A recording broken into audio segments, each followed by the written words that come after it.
Hey, what up, y'all? Welcome to another episode of TrentShelton podcast. And as you can see, we're doing something amazing. I have a guest. I just went through an experience that was a lot in a good way. But first, I want to introduce somebody special, somebody who came down to Fort Worth, Texas, and walked me through something I feel is really life-changing. Francesca Sipma, author of Unblock Your Purpose, founder of Mastry, is here with me today. And we're just going to have a conversation. We'll keep it straight up like always. How you doing? I'm doing amazing. I'm happy to be here with you. Thank you for being here. Of course. So what did you just do to me?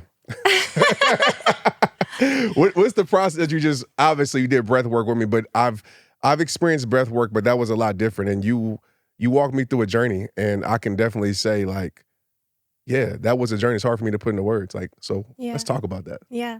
I just took you through a hypno breathwork session, and hypno breathwork has 3 components to it. So there's the breathwork, which is the experiential therapy. And that's when you're really releasing any suppressed emotions or stuck energy that's living in your nervous system or your psyche. And then there was hypnotic suggestion, so I could give you focal points, so we could reprogram and rewire any limiting beliefs or unfulfilled values. And then there was visioning, so that you could mentally rehearse the next level, feel it like you already have it, and it really shifts your energy. And then the most important part of our journeys is, what's your next intuitive action step? Yeah. So it goes from this internal cathartic experience to tangible direction that can really impact your life. Yeah, so what did you feel? I'm sure you're very intuitive.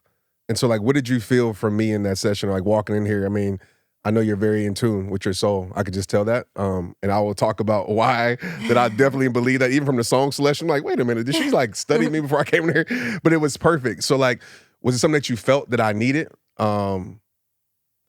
That you guided me through, or is that just kind of you feel it as you get in the moment? So it's a little bit of a mix, right? I do like to be prepared and do a little bit of research so that I'm giving you the best experience. And then there's just, I guess, this pattern recognition that's really intuitive for me. And I think a lot of your work that I listened to, it just felt like emotions around your mom. And I know that you also went through a really big loss of one of your teammates and your best friends. Yeah. And I wanted to know if there was any residual grief that might be living on an unconscious level that I could help you clear out, because I hadn't heard you speak about somatic practices like that before. Right. And then I just know and feel your impact, and I'm sure that there's more that you want to give to the world. And so I wanted to take you to that place and obviously really honor sort of your methodologies and your concepts and your theories, and do it in a peaceful pursuit. So I try to just bring in listening to your audiobook and watching 1 or 2 of your videos, and then just kind of tuning into myself of what I thought could be a really beautiful journey for you. What did you feel like my energy said to you? I don't know, in watching me, or maybe was there a certain type of energy, obviously around grief? And I will agree with that. There's some things I'm sure subconsciously that's suppressed that makes it hard for me to feel certain things. And I know that's a thing that I'm trying to work through. And I really felt a release in that. I did a session, it wasn't like that, but I had a session with Tony Robbins before at his house. It was random. But, and it wasn't as in depth of that with breath work, but it was you watch Tony takes you on a visual journey. And I realized even then too, there was some deep stuff, but I felt in here, there was some blockage still there that I was trying to work through. But is there anything that you felt energy wise, man, I feel this from Trent? Yeah, I definitely noticed that you picked up the exhales when I said, see the color, the texture of the grief, and breathe it out of your body. I could tell something was definitely moving there. But I actually felt like the biggest thing you might have needed was when I did the Alicia Keys song. And it was just see what you've already done, see the impact. I feel like a lot of us, if we're ambitious or we're driven or we want to do big things, the barometer is always moving, we're always okay, got it, and then keep making an impact or keep reaching more people. But I wanted you to just get really grounded and rooted in all of the impact you've made to date. And I just think that softened you a little bit to just okay, I have done so much. And then I was okay, cool. Now let's crank it up for the next level. So it was honoring where you were in that journey and having gratitude for that. But then all right, now what are we going to do next, Yeah, I'm going to make this session selfish, by the way. At least the beginning. I'm going to make it about me. Then we're going to talk about how you got into this. I love it. Cool. Because I'm just wondering too, with that, because I do struggle with that. I struggle with, feeling the impact. And I do know that it comes from a place in my childhood. I mean, I had a great childhood, but I had 2 older brothers, and they're the most supportive brothers in the world. But it was always about me when we came around, because I was an athlete, thanks to them, but all these things. So I've learned how to suppress acknowledgement. And so when acknowledgement comes to me, you'll see like I'll push it off a lot. And I've realized like I've been trying to work through that, but feeling those accomplishments and feeling like the impact, it's like I dance with this. And I don't know if it's just the athlete mind in me where I appreciate it, but I don't want to get so comfortable that I stay in that. It's always more work to be done. So yeah, like, I don't know. Do you see that in other people a lot? Like I would say high achievers. Yeah. Yeah. I mean, I think a lot of like high performance and high achievement, unfortunately, it comes from adversity and it comes from having to overcome a lot of things. And that's why you don't acknowledge the progress, because it's just on to the next thing. And how do I keep, making impact or getting that recognition or having that acknowledgement? A lot of us derive a lot of our self-worth from those milestones that we hit. And for me, I thought it was interesting because I don't know you. So I made this session without having a conversation with you. And that's never how it really goes, right? Usually if you were a client of mine, we would discuss what you need to get out of it, and then I would customize it. But I was just kind of going off of your book and a few feelings. And I thought, are we going to have the biggest breakthrough in song 2 with unprocessed grief? And then when we went in the session, it was like, no, it was actually in song 4. And just softening and allowing yourself permission to feel grateful for your accomplishments and see that and just ease. And I could just feel like tension from your body kind of just like melt away a little bit. But there's more there, Like if I were to do more sessions on you, I would go into the relationships with your brothers. I would definitely do one around the athlete transition and that identity. And there's a couple more to uncover.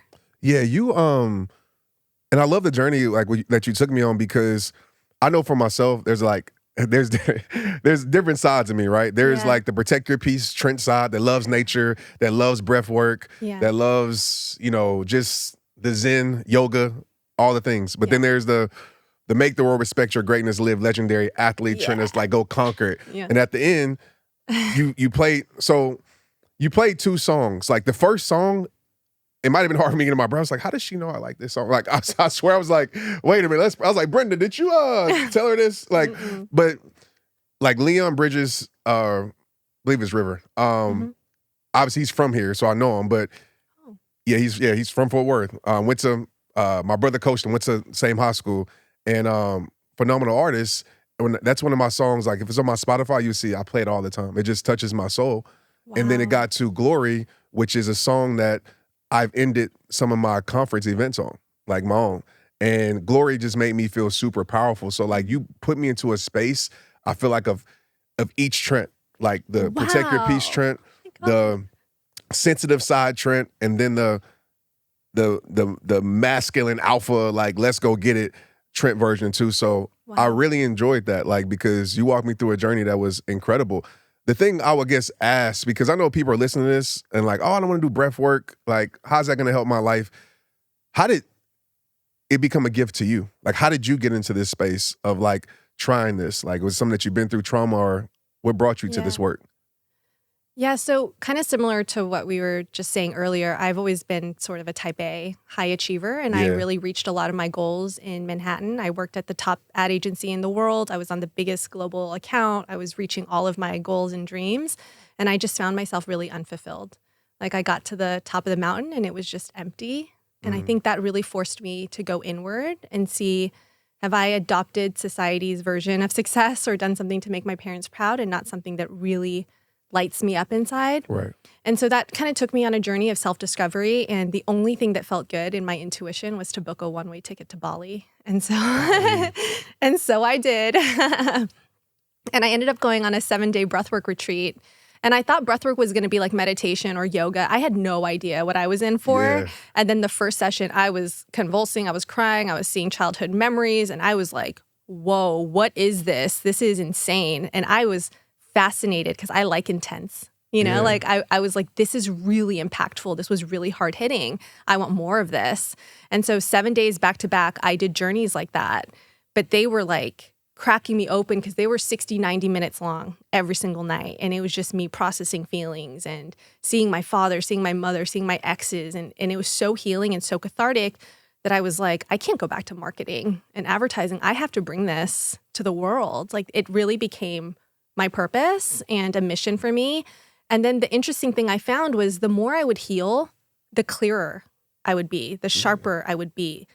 all of a sudden, everything was functioning at higher levels. Like my cognition, my articulation, my problem solving, decision making, everything was firing on new cylinders. And I was like, holy shit, like I can heal, but then I can also get into these flow states.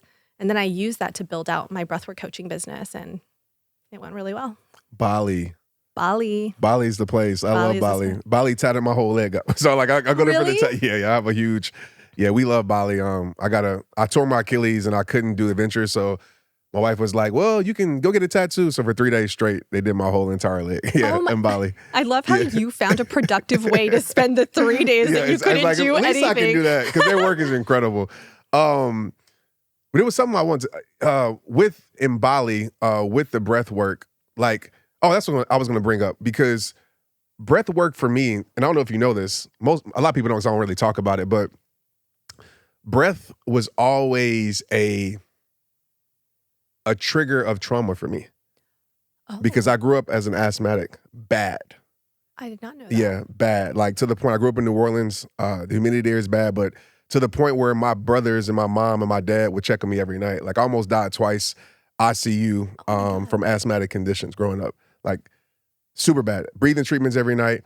And so breath has always been a thing that I tied towards like fear. Wow. You know what I mean? Just learning how to breathe. And I even struggle to this day, like breathing, just to be honest with you. So like doing breath work for me is also freeing. And it also releases some fears from my life because, I struggle playing sports, everything. If I didn't have an inhaler, I would have panic attacks.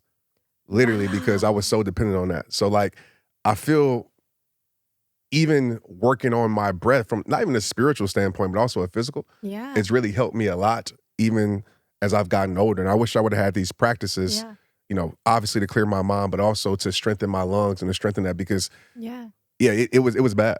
Even to this day, like I still have like, and I was telling her like, I can't eat, it's random, but I would have to take medication. There were sprinkles on ice cream. To this day, I can't eat sprinkles because I had to take that every single day to be able to help my asthmatic condition. I'm probably glad I didn't know that, or else I might have had apprehensions around guiding that session for you. But even for your mindset, knowing that you just went through that, you got through it, and it was positive experience for you, like that's rewiring it too. Absolutely. So I wanted to touch on that because I just know a lot of people out there, like when you talk about breath work, like people kind of like, whatever. And I try to tell people, man, like I haven't done it to this extent, but I have done some of it. I was like, man, it's so healing and it's freeing. And just even from the meditation part and going on a journey. And I think some of us as human beings, we're so afraid to visit those places. And so I wanted to just ask you that, like, what gave you the strength and courage to be able to visit the things that maybe you're trying to forget, the trauma that you had to go revisit to be able to work through those things when so many people say, you know what, that's in the past, I want to suppress it. What gave you the strength to overcome that fear? I think I heard Oprah say that when we come up against heavy emotions, it only lasts for about 90 seconds if you allow yourself to feel through them. But if you keep stopping it when it gets uncomfortable, and then you go to that coping mechanism, which it might be the TV, it might be the alcohol, whatever that is for you, then it's just going to continue to live in your body. And that energy doesn't go away. Those emotions, they just get buried. And what happens is it starts to dilute our personality, our joys, the decisions that we make, the relationships that we choose. Like it affects us in subconscious ways. And what I realized after a couple breathwork journeys, they were tough. They were really intense for me. But then I felt so much lighter and so much freer when I came out on the other side. So then I could feel the rewards of it, and it was really worth it for me. And especially when it started to impact my business performance, then I was like, oh, game over. Like I'll go through anything uncomfortable for the level of clarity and creativity that I'm having every single day. That's so empowering. With the breath work, because you walk me through it, and I'm an artist by heart. So I see colors. Like even with music, I see colors. Even when I write, even with emotions. And so you brought me through like colors. Let's talk about that. It's like, what does that mean for you? Like when you see certain colors, and can you just kind of explain that process a little bit? Well, that's actually really specific to you. So everyone's breathwork journey is very different. Some people are more visual. Some people have like very clear pictures of their future. For other people, it's through words and through messaging. For a lot of people, the first three are just purely physical because they've just held on to so much stress and anxiety their whole life. So colors is actually very just specific to you. So what colors did you see? Yeah, first I saw red. I saw red, and I felt like that was tied around grief, anger. a little bit, or even just resistance. Oh, okay. Yeah, just resistance in a way of maybe not confronting certain things or just some type of pull, that wasn't a good resistance. And then throughout the process, I felt it getting lighter, and I felt like towards the end, it was more of a yellow or orange. I saw, just a lot of pastel colors that seemed more peaceful and just more bright. And so that let me know, like, there's some things in there that I need to work on for sure. Yeah, I like to bring in the color, because it helps people pinpoint the emotion. So when I said, where's the grief living in your body? Like, does it have a color? Does it have a texture? It helps people be like, oh, there's something in my chest that feels really sharp and it's dark purple. And then you can breathe it out and you can feel it dissipating and you can feel it releasing. But every breathwork journey is astronomically different. For sure. Like I could play, sometimes I go to high performance events and I'll do really intense songs for people and have them reflect on their father or on their kids or something like that. But then I'll play Rufus du Sol and be like, see the 2025 roadmap and your business like tripling in revenue. And then people are like, oh my God, like this is amazing. They can see the whole team collaborating. So the journey and the vocal cues and the music and the topic that you choose, that was all kind of through my own journey of being like, wow, I can make this super specific and super nuanced. And I can also bring this to corporate teams and be like, let's focus on this industry. And if I say real estate versus media versus finance, and then I speak their language, then the whole team can get into these collective states. So there's so much more to explore. There's so much breadth when it comes to a breathwork session. So you just got like a really small glimpse, but it was customized for you. Thank you. And I'm just so glad that the music resonated. Yeah, no, I did. Like that was totally on point. And it brings me, and I'm glad I can talk to you about this because, I talked to Brenda, she's over here about it too. But like sometimes you can have these conversations with people because they think you're weird, right? So I'm glad I can talk about this because a big part for me in my practices of receiving things, God bless my mother's soul, but she, we always talk about it's power and death it's life and death in the power of the tongue. So what you speak, right? Mm-hmm. Obviously in this world we would say, manifesting. And so when I'm out in the trails, which I believe nature heals, it's God's medicine for the soul. I often speak out what I believe that I need in my life. And as long as I'm putting action towards it, I feel like as long as, as I would say, God is seeing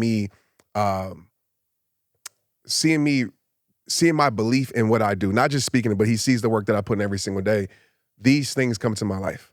Yeah. And when you talk about that, people are like, oh yeah, whatever, bro, like you tripping. But I can literally, pinpoint where I say, hey man, I need this speaking engagement. If it's your will, because I need to get on the stage and speak to these people and they're going to know my worth and pay me my fee. Within 48 hours, she'll hit me up and be like, hey, Trent, this company wants to bring you in. And it doesn't happen every time because every time is in alignment. Right. But I've learned to write. I learned to speak it out audibly. And so I want to talk about that. Like, I don't know if that resonates with you any bit because I just feel like a lot of people listen to this right now, like they think it, but they're so afraid to write it. They're so afraid to say it. They're so afraid to even go through that process of breath work. Yeah. When I was on my way over here, I was like, I'm going to learn things from him. Like, I know it. Like, I can't wait to like absorb, your tips and like your coaching and your knowledge too. And so I'm like, okay, speak things out more, speak it out. Good. Yeah. So my process has been really interesting because there was so many psychological blocks going from corporate and having director level titles and a successful career and a salary to becoming an entrepreneur, and especially in wellness as a breathwork coach. Like, how the hell was I going to monetize this work that people think is spiritual and woo-woo, even though I know it's for peak performance. Right. And so I would take myself through these breathwork journeys and be like, what's my block? And so for you, I led you to grief. But for me, it was like, is it self-doubt? Is it a belief that you can't monetize this? Is it imposter syndrome? Is it fear? And so I would breathe out the block, and then I would visualize the business that I wanted, and I would feel the freedom or the peace that I would have from it. And then our last cue is always, what's that next action step? And for me, the action steps would be crystal clear. Send the email, reach out to your old boss and do a complimentary session for them. Ask your girlfriend if you can connect with her husband on his team, like da-da-da. So I'd get all of these creative ideas, but first I would have to unblock myself. And I found that this style of breathwork was the most efficient process in my personal development in terms of unblocking, getting clarity, and then taking action. And that was really the secret sauce. 20 minutes every single morning, I started doing this. And all of a sudden, I made back my marketing director salary in my first year. I more than doubled it my second year. because I found this really efficient and effective tool that worked for me in order to manifest the career and the success that I wanted. So do you think you do this pretty much every morning? So I created Mastry app because it has 80 different sessions on it, because it was the same journey I went through. If there's a session on procrastination, there's a session on perfectionism, on decision making. If you are blocked in love, there's a whole section on love. If you're being hard on your kids, there's sessions on parenting, because we have to unblock these things. Right. For me, peak performance isn't just about getting into flow state. When things aren't working, if I'm not getting the bookings, if I'm not bringing in the abundance, something is blocked, and it's probably not in business. It's probably grief. It's probably sadness. It's probably fear. It's probably something in my relationship where there's an energy leak. And so I think that's the connection that I want more people to make, that if you truly want greatness, if you want to pursue excellence, then you got to heal some elements of the past, because that stuff is going to be holding you back, and that's going to be suppressed energy that needs to be released.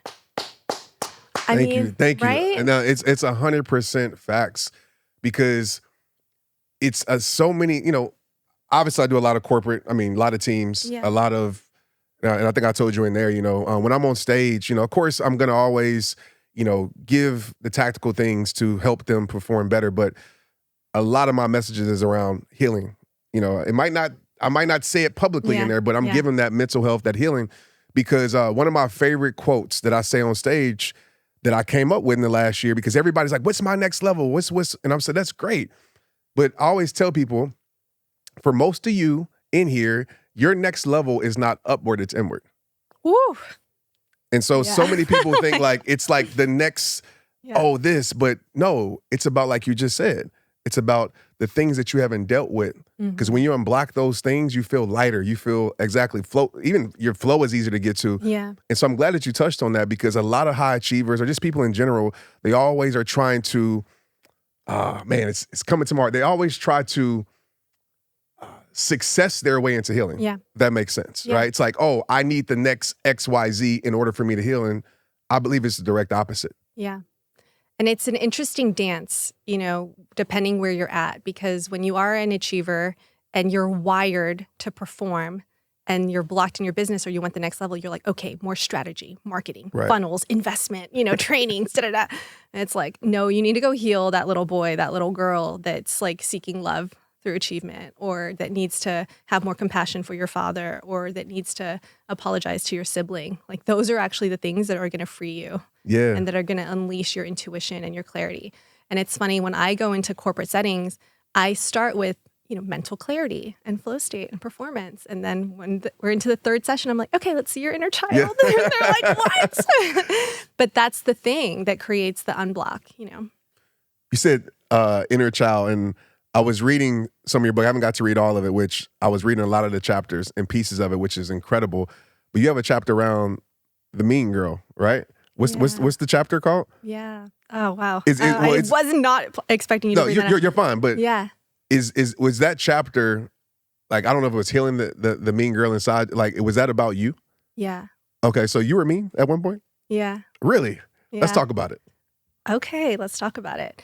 When I was in college, they called us the brunette mafia, and I was the ringleader. So they called me like a brown-haired Regina George. Got you. And I was just really protective of my group and like my curated MySpace image. Like, MySpace. Yeah, we were like really, that was the OG That's right. Instagram, TikTok. Absolutely.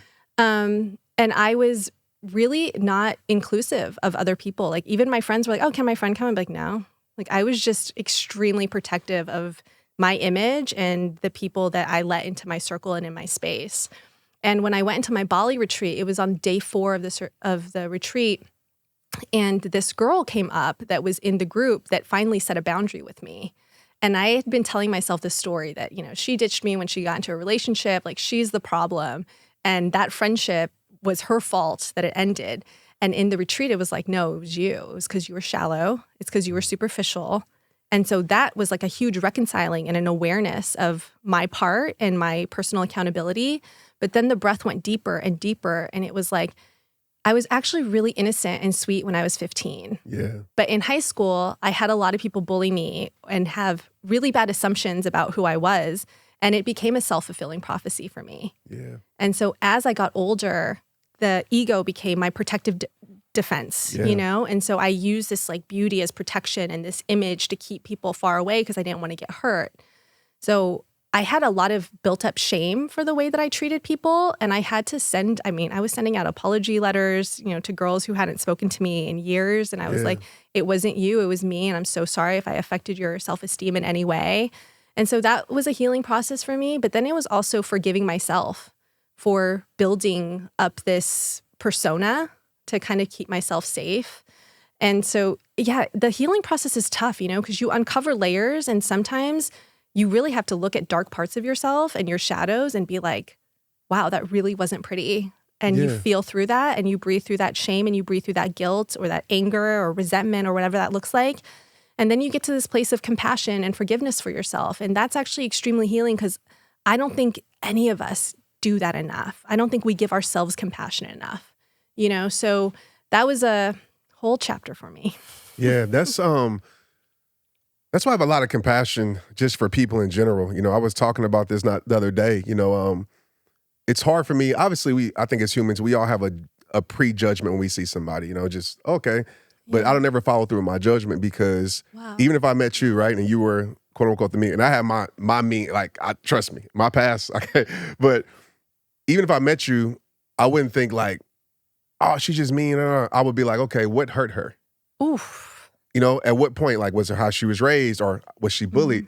And I just feel like in the world, and I know it hurts when somebody gives you a certain behavior, but if you can look past the behavior and ask like, okay, where's that trauma coming from?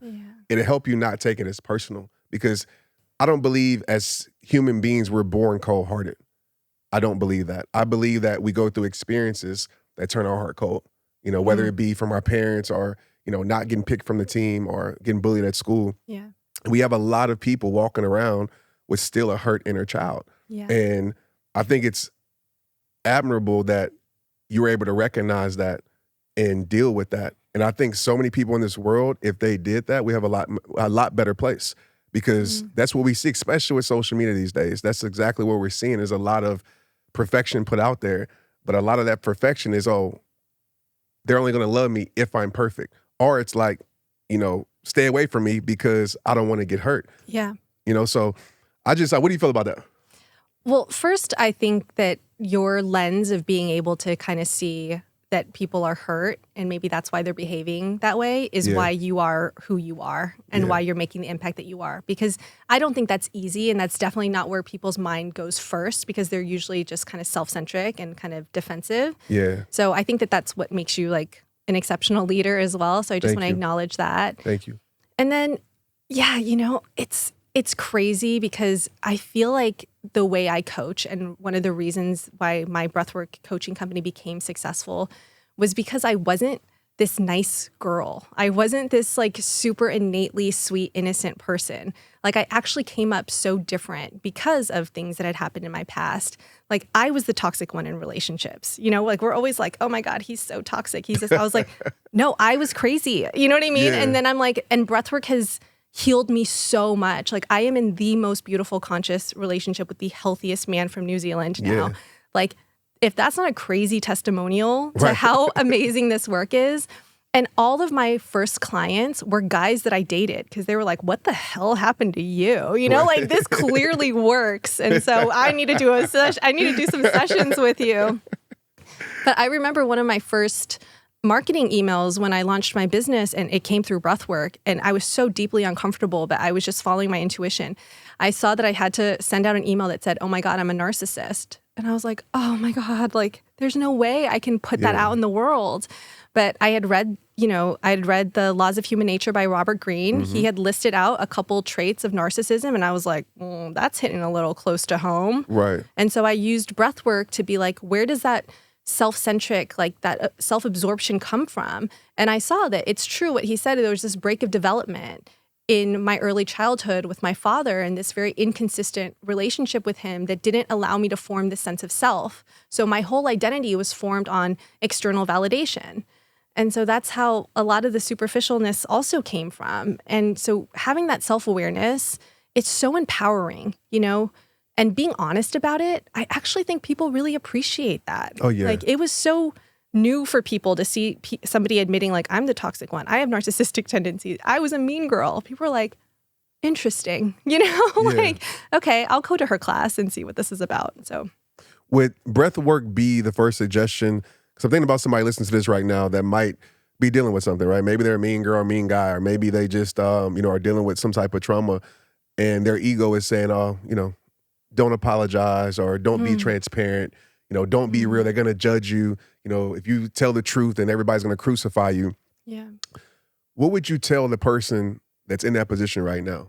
Like, how do they get to that place of transparency to the point where it's like, I don't really care what anybody thinks. I need this for myself so I can be a better me for those that deserve the best me? Yeah, that's a great question. I think that breathwork gives you courage. So if you're in that position, I would tell you to breathe on it so that you can actually shift and you're not in that same energy as that person with maybe the negative coping mechanism or defense pattern. So breathe it out so that you can actually see the root of it. You'll feel that compassion for yourself. And then your action step will be send the text message, apologize, go have the conversation, go fly there and have a meaningful interaction or exchange. And it's so clear in the breath. Like, the breath makes it so clear. Like, this is the next step to be a better person. If you want to create shifts in your life, if you don't want to feel lost and stuck and anxious anymore, then you got to take the action step. And any high performer will say that, right? It's all in the action. We can't just have these like internal experiences and thought loop and spiral in our minds. We have to go do something with that information. So for me, I didn't want to send every girl an email or a direct message or a voice note. That was deeply uncomfortable for me. But it was really clear in breath that was going to heal me. Like that was going to actually free the energy so I wouldn't hold on to that guilt and that shame anymore. And honestly, like the reception that I got every single time, every ex-boyfriend got a letter as well after Bali. Like, I'm so sorry.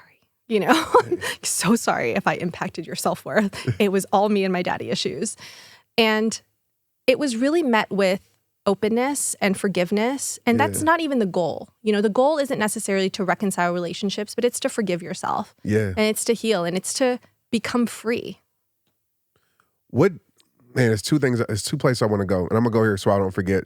We talked about daddy issues, and I remember seeing, and I might be miswording this, but, heroes are flawed. I think looking at my father, or even how my kids maybe look at me, we think superheroes don't have flaws. We think they're perfect. And so can you speak on that? Yeah, I think growing up that we just idolize our parents and we think that they're superhuman. And probably for most people, it isn't until they have their own children. And then they're like, whoa, my parent was just a human being, like making mistakes and figuring things along the way. Right.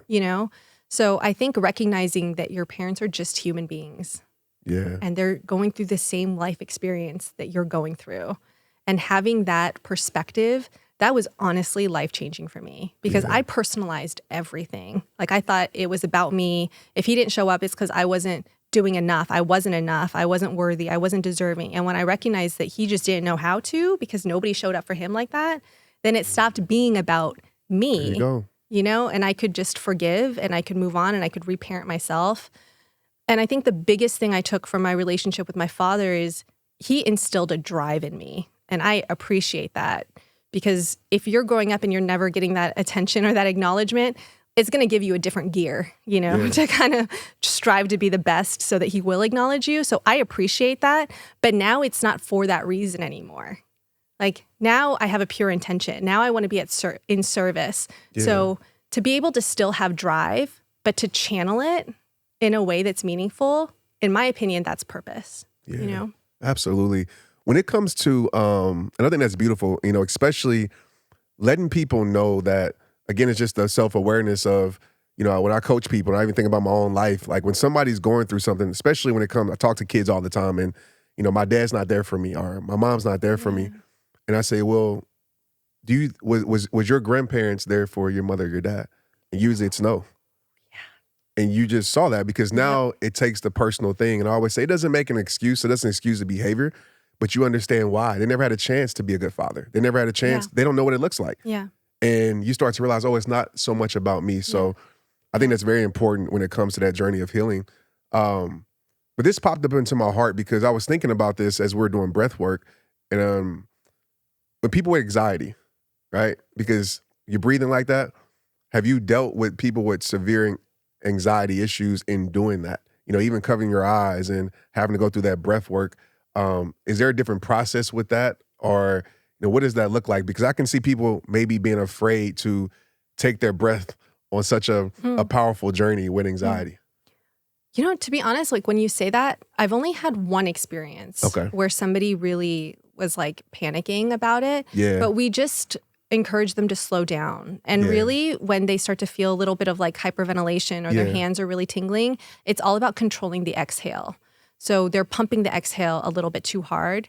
But the cool thing about breath work is, you can do it like an athlete and really get a lot out of it and go super fast and hard. Yeah. And I have like my alphas who want to do that intensity. Yeah. But my breathwork practices are super mellow now. Gotcha. Like they're so soft. Like it's like a really calming inhale, exhale. I go really slow and I'm still able to get into those subconscious states. Yeah. I'm able to activate different regions of my brain, get new ideas, and it just feels really flowy and good. It's just really in the beginning when you're getting used to it, is it more physical because you've never done it before and all that emotion that's kind of been in your body for years and decades is coming out in those first like 3 sessions, I would say. So I would say if you have anxiety around it, just take it slow. Just let the exhale really fall out. Don't push it out. And then give it at least 3 shots because you're going to feel the way you feel after it is going to feel so much better than the fear that you have going into it. It'll be so well worth it. Do you feel the breath work is a big catalyst to flow state? Oh. Yeah, because I know you talk about flow state a lot. And I know as an athlete or just a person in general, how big flow state is. And for the people that aren't aware of flow state, like talk about it. So flow state's optimal consciousness. It's when everything's flowing, you're intrinsically motivated, discipline meets surrender. My favorite definition is it's when productivity meets alignment. It's just that sweet spot.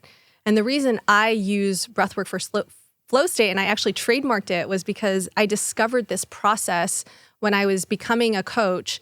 I didn't know how to monetize my business, so I treated my entire bedroom like a war room, like an ad exec would have. And I had like physiological benefits, psychological benefits, spiritual benefits, content channels, partnership strategies, messaging. I had all these things on white papers on a board.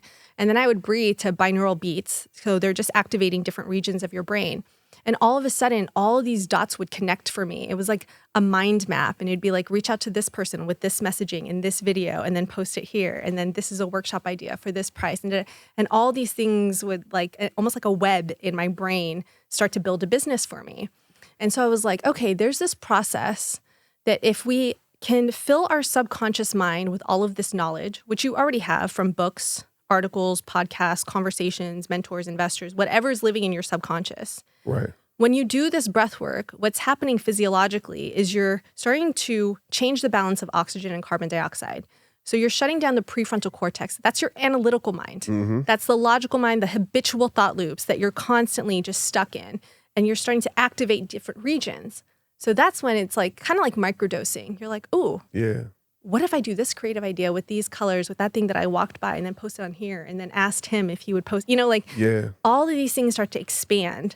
So I think you can hack flow state 20 minutes. And I do it every single morning for my business to get into that energy unless I'm blocked. And then I have to do a deeper healing session. They can do you have a practice on your app to do it? I have a whole topic session on flow state. So it's like decision-making, intuition, creativity. Like we actually break it down to a couple different sessions so that you can get into flow. And that's anywhere in the App Store you can find it? What's the Mastry, Mastry. Okay, cool. Yeah, definitely. Check that out. So I'm going to check it out for sure. So I want to change gears a little bit because this is a question I wanted to ask you when I came across it. And I'm trying to think about exactly how you wrote this. So I'm just ask you the question. I think it'll spark your brain. So do you feel like we choose our partners out of conditioning? Yes. I feel like I heard Coot Blackson. I think I do, yeah. I do know, yep.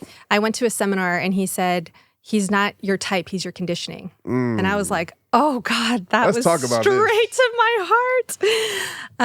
And I just found it really interesting. And there's all these theories that we basically choose people who are familiar to our nervous system.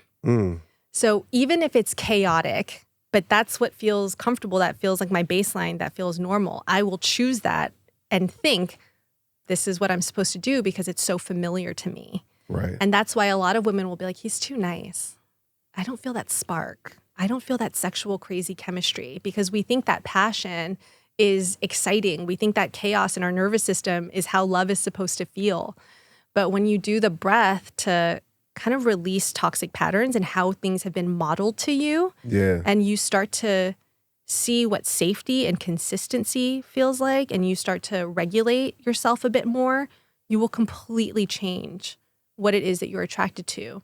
But I have observed in my own journey, I used to love a toxic relationship. I mean, that was my go-to. Give me an emotionally unavailable man and I will go prove my worth to him. Right. And it would just be this constant friction.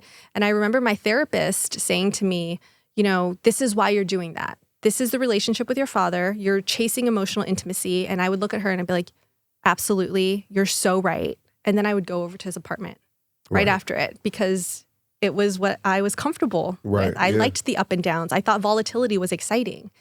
But when I went into breath work and I realized that I was recreating a pattern with my father, and I could have that awareness and I could dissipate that emotion from my body, it completely changed who I was attracted to. But then what I found, and I'm still kind of in it, I'm not like healed by any means. But what I found now is like I've attracted the person that has the characteristics that now I need to embody. Like my partner is so empathetic. Like he's so understanding and compassionate and patient and emotionally intelligent.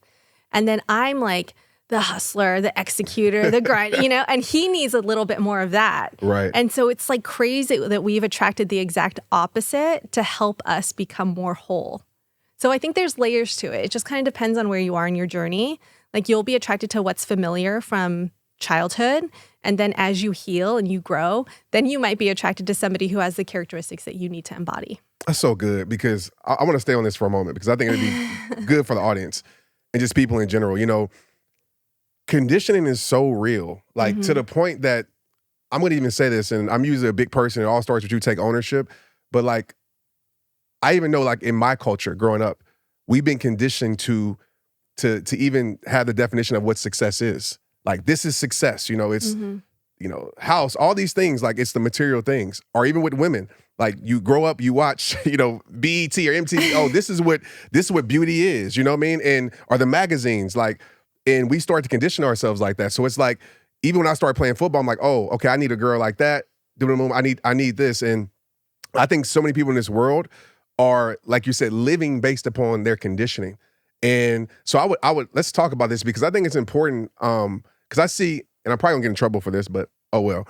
I see a lot of people that I'm an athlete, right? Or a former athlete. And athletes have a stigma to them, right? It's like, oh, if you date an athlete, you're gonna get cheated on, they're terrible people. And a lot of these people that say this, and I get it, whatever. I think athletes are great people. I think in any, genre or industry, you're gonna find good or bad people. Yeah.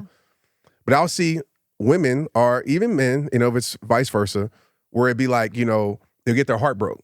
And they were like, man, this type of man or this type of woman is terrible. But they only will choose that type of man or that type of woman. Yeah. Like they only choose an athlete. They only choose this and that. And I think it, like you said, it's based upon conditioning. And we're so conditioned that sometimes we can miss out on the person that could be right for us, right? That might be a little bit different, like you said, with your partner, but it actually is what we need. Let's talk about that. Yeah, so we created these sessions on the app. There's one in particular called Intuitive Dating, and it's trying to train you to date outside your type if that's clearly not working for you. Right. And so for the women who are going after the athlete and then maybe they are getting burned, say that's their pattern, right? The conditioning is, go after the successful person or the performer or the one who gives you status in society. And then they keep doing that for this outward and external validation in their own life. Or maybe it's for financial security. Right. I would say that that's probably more the reason. Yeah. And so there's so many opportunities there where it could be they were modeled from their own mother that she didn't work or provide for herself and she was reliant on a man. And so that's then their path. Or it's for them to maybe find their passion and how to monetize so they can be self-sufficient and find somebody whole. Or it's they do like that dynamic that's more traditional and they stay home, but they can find somebody outside in a different industry, but they have to reprogram what that means to them. A hardworking man who's doing a 9-to-5 or whatever that looks like, you know? But I always tell my girlfriends, because a lot of them are still in some of these like dating with these types. And I'm like, to me, the best relationships are built, and it's about just being really present and staying in them. You know, I had this intuitive feeling. I was celibate for an entire year after Bali.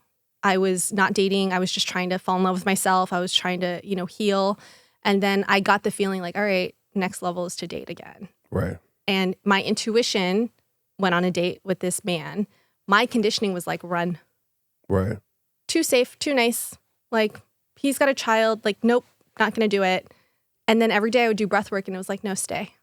And it really took me doing a lot of breath work in the beginning because my mind was so not wired for healthy.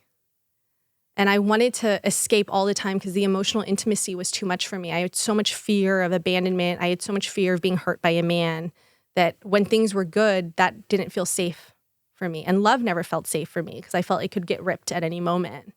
And so I had to do breath work so consistently.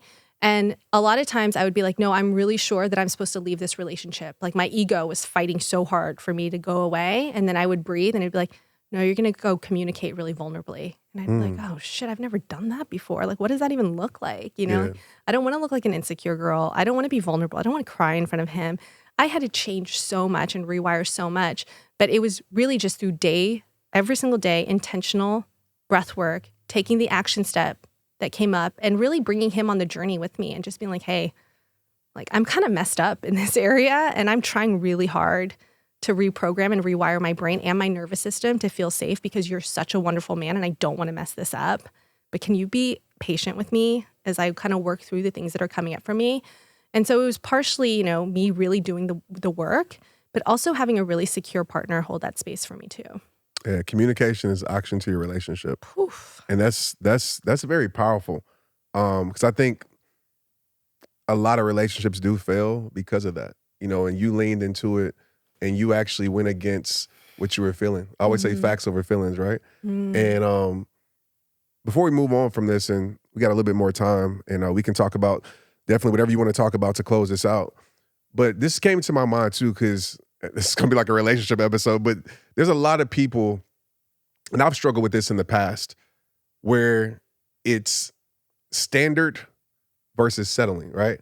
So what I mean by that is like, did you have to let go of all your standards? As far as like, okay, I need this man to have this standard. Like he has to have a job, or he has to be, you know, black, white, whatever. He has to be this. Because I think that's a big struggle, right? It's like, man, I like what I like, so do I have to let go of all of that? Then I feel like I'm settling. So do you feel like for you, it was just like clean slate, I just want somebody who's going to treat me right, and then we'll build on from there? I'm going to trust my intuition? Or was it still a thing where it was like, no, I have maybe not as much standards, but I have some standards here or preferences that I can't budge on, and this person fits this mold? It's a really good question, you know, because it's almost like it depends on if your standards are coming from your ego or your soul. Ooh. That's the distinction. Yeah. So if the standard was, you know, 6'4", 7 figures, you know, then what is that? Yeah. Like, I don't even know if that's real or conscious. But if the standards are like integrity and respect and honesty, you know, like those things he all had, like by a landslide. I think for me, it was more changing the priority order. And being open to evolve my values a little bit. I mean, I never thought I would date somebody who came with a child. Like that to me was like, okay, that'll be a no. Like that's a deal breaker for me. And here I am, you know? So that is something that definitely evolved because he was just such an amazing, consistent man and he has a beautiful child. So I had to really grow and evolve into that. But that's something that my ego was like, I'll never be in that life situation. So I think be open to the things that are real standards, like from a soulful level that are true, and things that are maybe a little bit more superficial.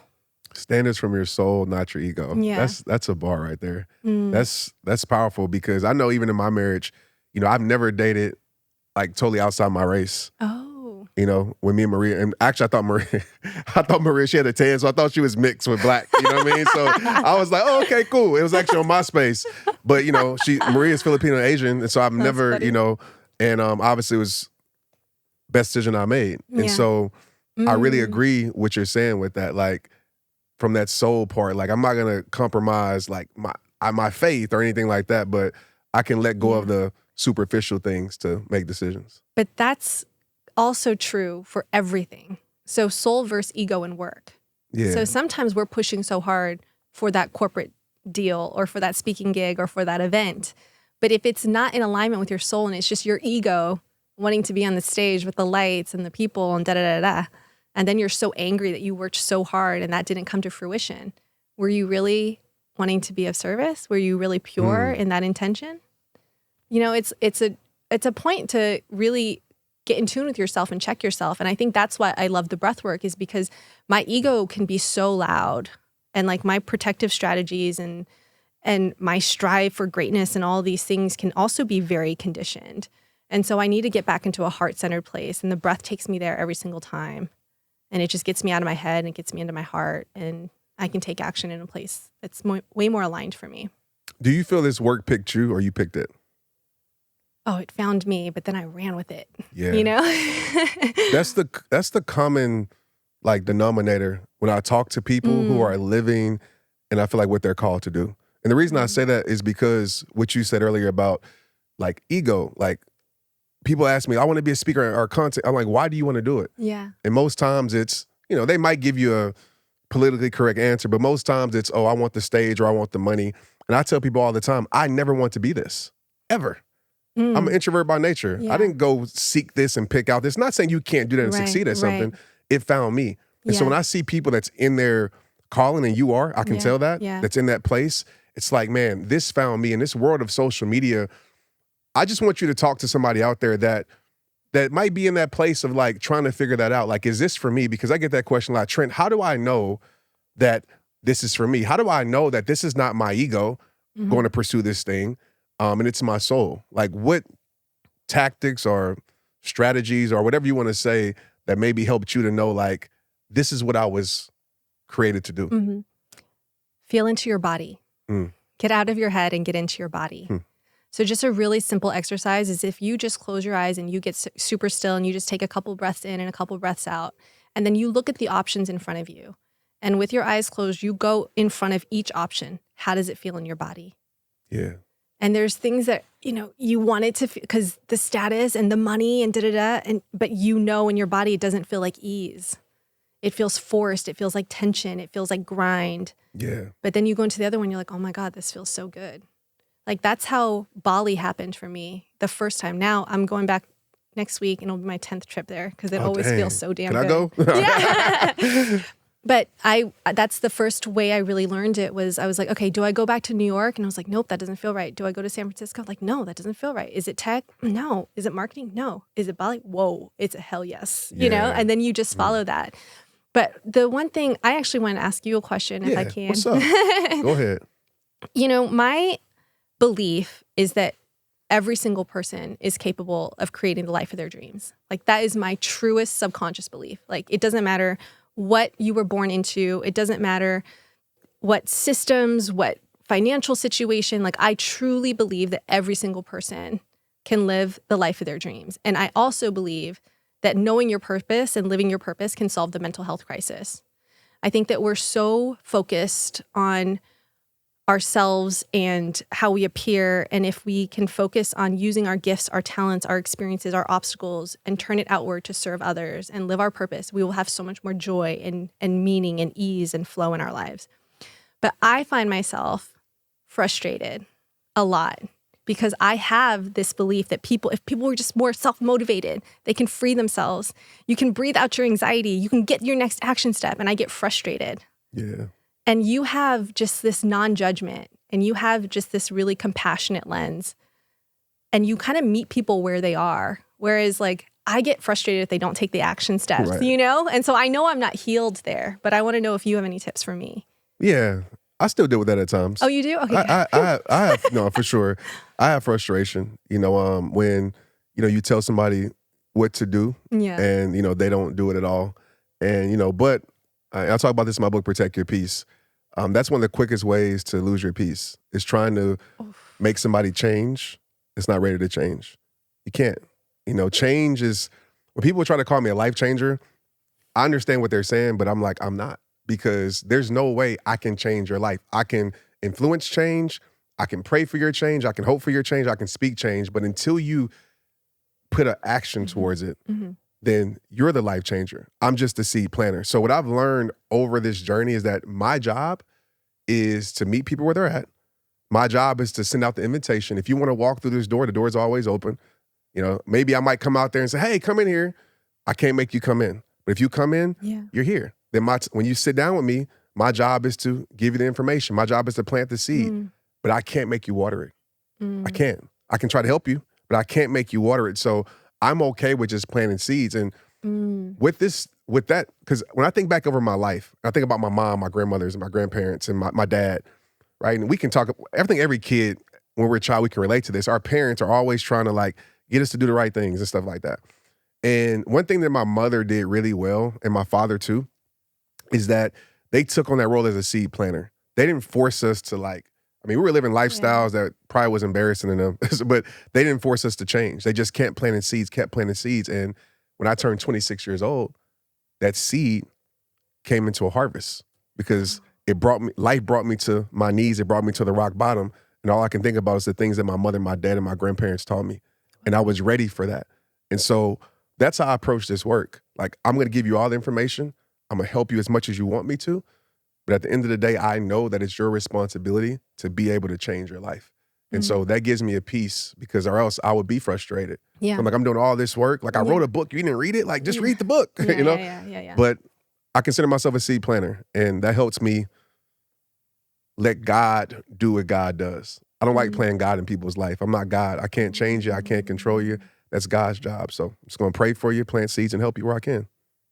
Oof. I have a lot to process after this. Yeah. Thank you for sharing that. Yeah, for sure. Is there anything you want to talk about? Anything you want to touch on before we wrap it up today? Anything that's on your heart that you want to share with the listeners? Yeah, I feel like we talked about a lot of things today, and there's a lot of things that people can take away. But if there was one thing that I really wanted to kind of empower people and to leave them with, it's the concept of intuitive action. It's this knowing of your intuition and this inner guidance and this inner compass, and then it's fiercely executing on it. I think that we're way too reliant on how other people have done it, society, parents, and we need to listen to ourselves. And the sweet spot is having a really strong intuition and then fiercely executing on it. Because a lot of the world is one or the other. You're either living in love and light or you're just force grind execution. But there's this beautiful harmony that happens when you can blend those two things. And then all of a sudden, when you're taking that intuitive action every day and you're all right, I'm going to send the email, I'm going to do the apology, I'm going to post the thing, you start to walk on a higher path and you start to walk on a unique and original path. And then synchronicities and opportunities start to open up for you. And I think breathwork is really a catalyst into your intuition and it makes the action steps really clear. So I would love for everybody to be open to the breathwork, to try it. It'll make you a better version of yourself. So incredible. Before my final question to you, I want you to tell everybody where they can connect with you at. Talk about your book a little bit. This is your time. Let's do it. Yeah, so you can get my book, Unblock Your Purpose, on Amazon, and every chapter actually comes with a hypno-breathwork session, complimentary. And then you can also download Mastry app, Mastry, on Google Play or the Apple Store. And then you can find me on Instagram at Francesca Sipma or my website, francescasipma.com. Incredible. So my last question, I ask every guest this. And let me ask you this question first. Two questions, two-part question. What's your definition of enough?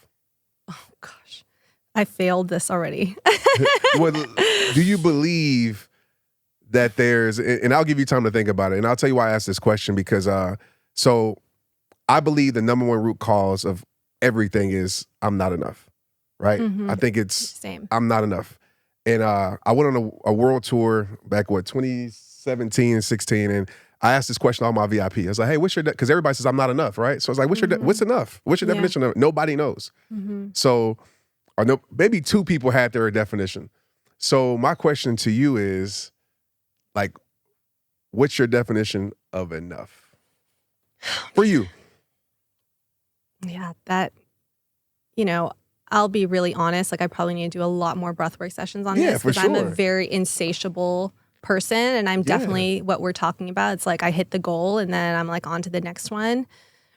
But if I were to be really true to my soul, I think enough would be being really present with my family, like feeling that I am spending quality time with my mom and my dad and showing up for them in a way that they feel, versus me trying to buy them this and do this, like just being present with my family.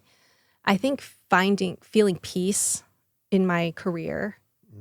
And the only time I ever feel like I'm doing enough is when I'm truly in service, when I see the impact of everybody else. The problem is that I want those arenas to get bigger, and I want, the second book. But if I can just feel at peace with the lives I've impacted and the ripple that it's making, if I can get there, that would be enough. Like, I've already done enough. Like, I already am enough. So I know that logically, but the grind is still in there, Yeah. The grind is necessary. Yeah. It is. But I do believe you already recreated enough. Yeah. And I think just life, the grind is, I think life has to catch up to that. Yeah. Yeah, for sure. So I always give my guests an opportunity to speak into somebody's life that's struggling right now with feeling like they're enough, right? Maybe they don't feel enough for a person. Maybe they don't feel enough for this world. Maybe they don't feel enough just in general. And they're dealing with, depression, dealing with feeling worthiness. What would you tell that individual that's watching right now that just wants to feel better, just wants to feel like they matter?